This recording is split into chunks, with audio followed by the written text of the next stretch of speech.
சரண் Krishna YouTube சேனலுக்கு உங்களை அன்புடன் வரவேற்கின்றேன். குலதெய்வம் உங்கள் மேல் வருவதற்கான அறிகுறிகள் என்னென்ன அப்படிங்கிறத பற்றி தான் இந்த வீடியோவில் தெளிவாக நம்ம பார்க்க போகிறோம். நம்ம சேனலில் உள்ள வீடியோவை ஃபஸ்ட் டைம் நீங்கள் பார்க்குறீங்க அப்படின்னா மறக்காமல் நம்ம சேனலை சப்ஸ்கிரைப் பண்ணி வச்சுக்கோங்க. நம்ம சேனலில் தொடர்ந்து குலதெய்வ பதிவுகள், ஆன்மீக தகவல்கள் வந்து கொண்டே இருக்கும். வாங்க வீடியோக்குள்ளே போகலாம். குலதெய்வம் ஒருத்தவங்க மேலே வருது அப்படின்னா அவங்க சாமியாடிகளாக மட்டும்தான் இருக்கணும் அப்படிங்கிற அவசியம் இல்லை. நான் சொல்கிற அறிகுறி இது சாதாரண மக்கள், அந்த குல மக்கள் அந்த குலதெய்வ எல்லையில் உணரக்கூடிய அறிகுறிகள் தான். சாமியாடிகள் மேல் குலதெய்வம் வருவதற்கான அறிகுறி உங்களுக்கு தேவை அப்படின்னா கமெண்ட் பண்ணுங்கள்.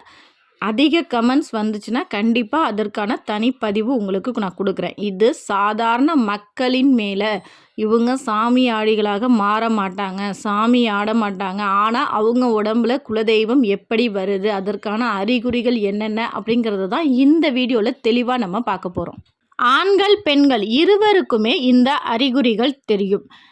குலதெய்வ எல்லையில் மட்டும் இல்லை, நம்ம வீட்டில் ஏதாவது ஒரு பூஜை செய்யும் போதும் இந்த அறிகுறிகள் அவர்களுக்கு கட்டாயம் தெரியும். ஒரு சில ஆண்களுக்கு மேலே குலதெய்வம் வந்து அவர்களின் அந்த குடும்பத்திற்கு என்ன சொல்லணுமோ அவர்களின் மூலம் வாக்காகவே சொல்லுவாங்க. முதல் அறிகுறி, பெண்கள் வீட்டில் வெள்ளி செவ்வாய் அன்னைக்கு நல்லா தூபம் போட்டு சாமி கும்பிடும்போது அவங்களோட உடலில் கட்டாயம் இது போன்ற அறிகுறிகள் தெரியும். உடம்பு திடீர்னு ரொம்ப வெயிட்டாக இருக்கிற மாதிரி இருக்கிறது, திடீர்னு அவங்களையே அறியாமல் அதிக சந்தோஷம் அடைகிறது, உடம்பெல்லாம் போட்டு முறிக்கிற மாதிரி இருக்கிறது. அவங்களுக்கு நாகம்மன் அவங்களோட குலதெய்வம் அப்படின்னா அவங்க உடம்பு வந்து முறிக்கிற மாதிரி ஒரு ஃபீல் ஆகுறது, சாமி கும்பிடும்போது நிலையாக நிற்க முடியாமல் ஒரு நிமிஷம் தடுமாறுறது, நம்ம அப்படி ஒரு ஷேக் ஆகும் உடம்பு. நான் சொன்ன இந்த அறிகுறியெல்லாம் வரும்போது சுற்றி இருக்கிற உங்கள் குழந்தைங்களாக இருக்கலாம், இல்லை உங்கள் வீட்டில் உள்ள மற்றவர்களாக இருக்கலாம், யாருக்காவது கட்டாயம் கொட்டாவி வரும். ஏன்னா நம்ம வீட்டில் உள்ள எல்லாருக்குமே நேர்மறை ஆற்றல்கள் தான் இருக்குது அப்படின்னு சொல்ல முடியாது.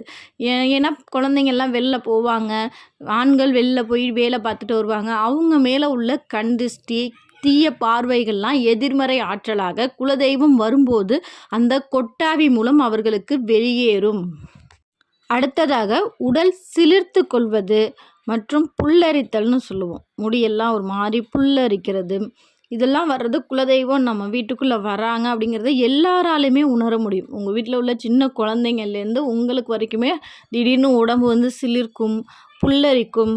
குலதெய்வ எல்லையில் நம்ம நிற்கும்போது அந்த சுவாமியை பார்க்கும்போது நம்மளை அறியாமல் சிரித்து கொண்டே அழுகை வருவது. என்னங்க இது புதுசாக சொல்கிறீங்க, சிரிச்சுக்கிட்டே யாராவது அழுவாங்களா? மனசில் அவ்வளோ சந்தோஷம் இருக்கும், உதட்டில் புன்னகை வரும், ஆனால் கண்ணீர் உங்களை கேட்காமலேயே வரும். அதே போல் உங்கள் வீட்டில் நீங்கள் குலதெய்வத்தை மனதார நினைக்கும் போதும் சரி, இல்லை வீட்டில் குலதெய்வத்திற்காக சாமி கும்பிடும் போதும் சரி, எங்கேயோ சாமி பாட்டு கேட்குற மாதிரியே இருக்கும், இல்லை சலங்க சத்தம் இதெல்லாம் கேட்டு உங்கள் கை உங்களை அறியாமையே அந்த இசைக்கு தாளம் போடும். மற்றவர்களால் உங்கள் குலதெய்வம் வரக்கூடிய சத்தத்தை உணர முடியவில்லை என்றாலும் உங்களால் உணர முடியும்.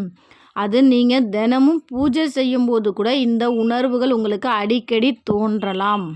அதே போல் உங்கள் வீட்டில் ஏதாவது ஒரு பிரச்சனை வரப்போகுது, இல்லை ஏதாவது அபசகுணமாக நடக்க போகுது அப்படின்னா முதல்ல ஒரு சில சகுனங்கள் வீட்டில் காமிக்கும். கண்ணாடி உடையிறது, நிலத்தட்டுறது, இல்லை ஏதாவது பொருள் உடையிறது, இது போன்ற சகுனங்கள்லாம் வரும்போது நம்ம என்ன செய்வோம், வீட்டை விட்டு அதிகம் வெளில போகக்கூடாது, இப்படி நேரத்துக்கு வேண்டாம், ஏதோ ஒரு தப்பு நடக்க போகுது அப்படின்னு உணர்வோம். ஆனால் இந்த அறிகுறிகள்லாம் காமிக்கிறதுக்கு முன்னாடியே உங்களுக்கு கண்கள் வந்து துடிக்கிறது, படபடப்பாகிறது, ஏதோ நடக்க போகுது அப்படிங்கிறது உங்கள் உள் மனசுக்கு உங்கள் குலதெய்வம் உங்களுக்கு உணர்த்திக்கிட்டே இருக்கும்.